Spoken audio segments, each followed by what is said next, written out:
Hey, it's your hierarchy of needs. I recognize this. Yeah, so I like to think of it. I like to think of a lot of things in the maturity process as sort of like a hierarchy of needs, because like you got to get your basics down before you can become mature, and like having better fundamentals is really what makes you better than everybody else, I feel like.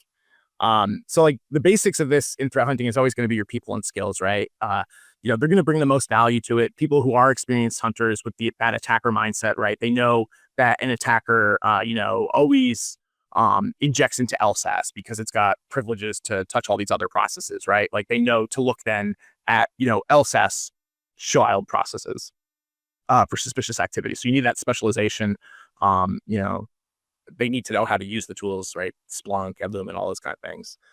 Your processes, right? So doing this regularly, having like routine, like hypothesis driven threat hunts, right? Like having these hypotheses that you're testing, reading the intelligence and coming up with hypotheses based off it. Integrating with the intel that comes in so you can do that. Then also like the red team, right? Like red team is a great resource for that hacker mindset that you can pull from in your organizations or, in your contracts. And then of course, like it's the continued, like if you're just doing this for fun, I mean, that's great. And it is fun. But like, you always want to see that improvement and like, you want to document the findings, document, as you're going through these processes and researching them, like keep a list, like, there are common processes that you see all the time. And like, if you keep track of where they should be executing from and stuff like that, like it can help you go through these things better. And then if technology, so like, all of this is enabled by technology. It's a technology thing. So like making sure that you have the log visibility, you have, a central easy place to get logs from multiple sources, right? Like you don't want to be going to like 12 different devices and pulling like the syslog manually and stuff like that. And then also like going to 10 different Windows computers and exporting the event logs, and it's a nightmare. You want something that you could just like pull it all, right? You'll see in my query, like we keep it dead simple, man. Like show me all process executions. We'll sort the bodies later. Um, and things like I said, the ML driven like analytics and UEBIS stuff can be really crucial because like these days, like there's so much data out there. And like, again, like threat hunting, there's so many possibilities, so many things you can look at.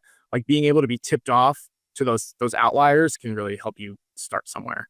Yeah, let me add on that. What I'm seeing coming up when we're looking at like when we're RSA and looking at all the competitors or the black hat, and we saw the vendors that are out there. There's really just like with us, AI is changing the world. ML and AI is changing the world when it comes to cybersecurity, both on the defensive side, proactive side, like we're doing, but also on the attacker side.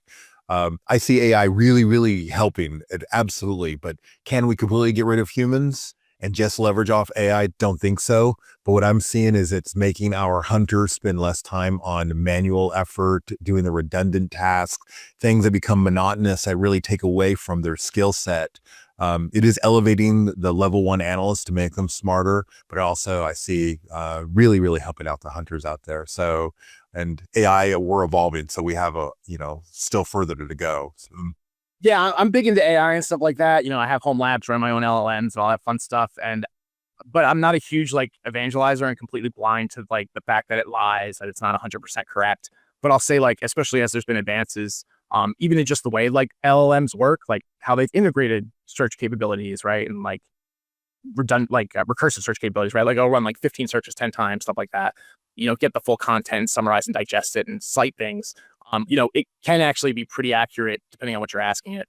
And at least that can speed up a lot of your investigation. Like the thing I'll use it for, and honestly, it's been correct when I verified it, is like, I'll take a bunch of different process names or like, directory paths that they come from, including the exe name. So imagine like, C program files, wonder4 dot or like wonder4 network slash something slash pizza.exe, right? Like you take that, you put it in, like you have a whole table again, like you'll have 100 of them. And then you ask like, what is this application and what does it do? Because like, again, no one person, even an expert, can know every application that's deployed across every environment. And this is where like that, if you are doing it in a smaller environment or you have expertise in the environment, it can really help because you'll know what RMM is used. And there's a million RMMs out there. And I've seen some like, bottom of the barrel stuff, like random stuff used. Um, I just like, that's all across the place. And then of course, like the outcomes, that's how you really like what sets you apart in your mature threat hunting capability is like the outcomes, right? Like, are you getting reduced attacker dwell time, right? Are you getting new detection rules from your hunts? Are you finding measurable boosts in your security posture, right? Has there been anything positive coming from it? You start getting positive outcomes and you know that you're advancing and you're maturing.